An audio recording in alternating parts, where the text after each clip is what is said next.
அன்புள்ள வாசக நண்பர்களே, நீங்கள் பல கதைகளை பலர் சொல்ல கேட்டிருப்பீர்கள், ரசித்திருப்பீர்கள்.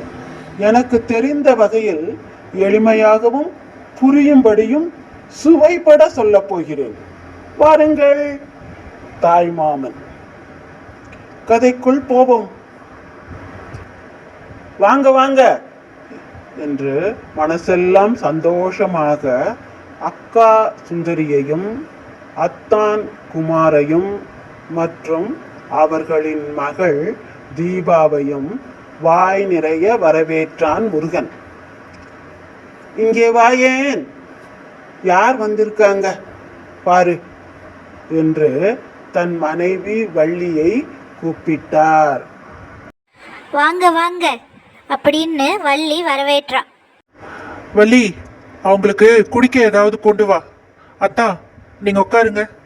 அக்கா, நீயும் உட்காருக்கா அப்படின்னு சொல்லிட்டு தீபா கையை பிடிச்ச மாதிரி தோல்ல கை போட்டு அணைச்சிக்கிட்டு, செல்லம் இவ்வளோ பெருசா வளர்ந்துட்டடா அப்படின்னு அணைச்சிக்கிட்டு பக்கத்துல உட்கார வச்சுக்கிட்டாரு. வள்ளி காப்பி கொண்டு வந்து கொடுத்தா.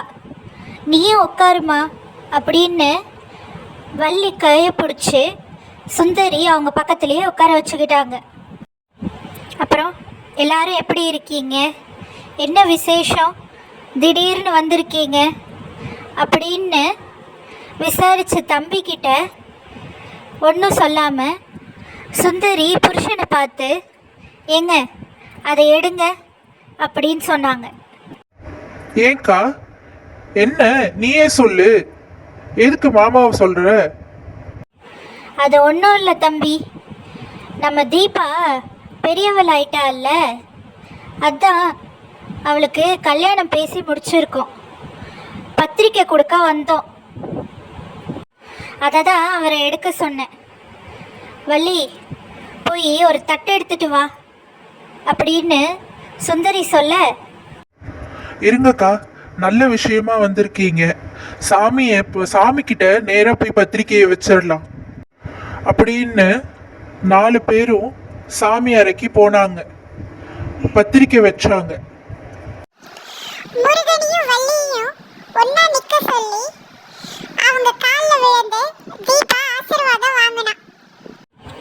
வள்ளி கூட்டு, பொரியல், அப்பளம், வடை, பாயாசம் அப்படின்னு விதமாக தடபுடலாக வடை பாயாசத்தோட பத்திரிக்கை வைக்க வந்தவங்களுக்கு விருந்து சமைச்சா. எல்லாரும் வயிறும் மனசும் நிறைய சந்தோஷமாக சாப்பிட்டாங்க. தம்பி, ஊர்க்காரங்களுக்கு நீ தான் பத்திரிக்கை கொடுக்கணும். என்னக்கா இது, இதெல்லாம் நீ சொல்லணுமா? அது நான் வளர்த்த பொண்ணுக்கா, அது என் பொண்ணு, அதெல்லாம் நான் பார்த்துக்கிறேன். இது நம்ம வீட்டு கல்யாணம். ஒரு வாரத்துக்கு முன்னையே நானும் வள்ளியும் எல்லாரும் வந்து கல்யாணத்தை சிறப்பாக நடத்தி கொடுக்குறோம்.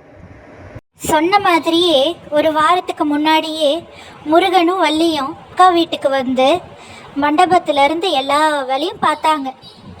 மண்டபத்தில் கல்யாணத்துக்கு முருகனும் வள்ளியும் தான் வாசலில் நின்று வர்ற சொந்தக்காரங்க, நண்பர்கள், ஊர்க்காரங்க எல்லாத்தையும் வரவேற்று உட்கார வச்சு காஃபி கொடுத்து என்ன வேணும் ஏது வேணும்னு கேட்டு உபசரித்தாங்க. வந்திருந்தவங்க மனசு குளிர்ந்து சாப்பாடு போட்டு நல்லா கவனிச்சாங்க. தாய்மாம சீர் 21 தட்டு வச்சாங்க. ஊரே இப்படி ஒரு தம்பியும் தம்பி மனைவியையும் யாருக்கும் அமையாதுன்னு மெச்சுக்கிட்டாங்க. வந்தவங்க எல்லாத்தையும் எந்த குறையும் இல்லாமல் ஓடி ஓடி ஓடி ஓடி நல்லா கவனிச்சாங்கன்னு ஊரே சொல்லிச்சு. தான் தம்பியை பற்றி ஊரே சொல்கிறத கேட்டு மனசு ரொம்ப நெகிழ்ந்து போச்சு அக்கா சுந்தரிக்கு.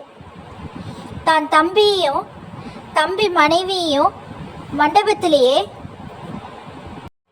எல்லாரும் முன்னாலேயும் கட்டி பிடிச்சிக்கிட்டு, தம்பி எனக்கு ரொம்ப சந்தோஷமாக இருக்குடா, எனக்கும் அத்தானுக்கும் ஒரு வேலை கூட வைக்காம, அதே சமயம் யாரும் எந்த ஒரு குறையும் சொல்ல முடியாதபடி கல்யாணத்தை நல்லபடியாக முடிச்சிட்டேன் அப்படின்னு அவனை கட்டி பிடிச்சிக்கிட்டு ஆனந்த கண்ணீர் விட்டா.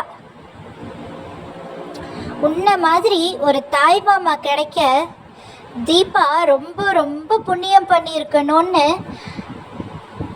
ஆனந்த கண்ணீரில் அவ்வளோ நான் தழுக்க சொன்னான்.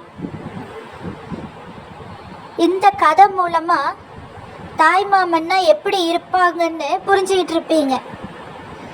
நன்றி, வணக்கம். லைக் பண்ணுங்கள், சப்ஸ்கிரைப் பண்ணுங்கள், ஷேர் பண்ணுங்கள். நாளைக்கு வேற ஒரு கதையில் சந்திக்கலாம்.